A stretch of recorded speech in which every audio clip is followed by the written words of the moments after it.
நம்மளுடைய வாழ்க்கையில் நம்ம முன்னேற்றம் அடையிறது, உயர்வு அடையிறது, நம்ம விருப்பப்பட்ட லட்சியங்களை அடையிறது, இந்த மாதிரி எல்லா விஷயங்களையும் நமக்குள்ளேயே இருந்துக்கிட்டு நமக்கு செஞ்சு கொடுக்கறது RAS, ரெட்டிகுலர் ஆக்டிவேட்டிங் சிஸ்டம் அப்படின்னு சொல்லப்படுற ஒரு அமைப்பு.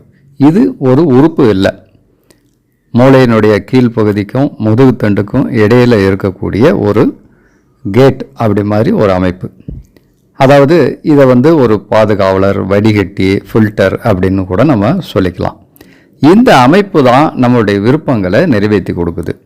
அதாவது இந்த RAS வழியாக தான் மற்ற அனைத்து உறுப்புகளுடைய செயல்பாடுகளும் சமிகைகளும் மூளைக்கு போகுது.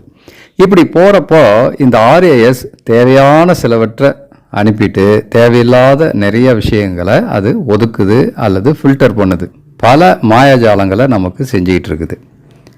அதுக்கிட்ட நம்ம சில விஷயங்களை சொல்லிட்டோம்னா, அதுக்கிட்ட பதிய வச்சிட்டோம்னா, அதை நடத்தி கொடுக்குறவர்களும் அதே சிந்தனையிலிருந்து அதற்கான தகவல்கள், அதற்கான வழி வாய்ப்புகள் எங்கெல்லாம் இருக்குதோ அதெல்லாம் சேகரித்து கொடுக்கும்.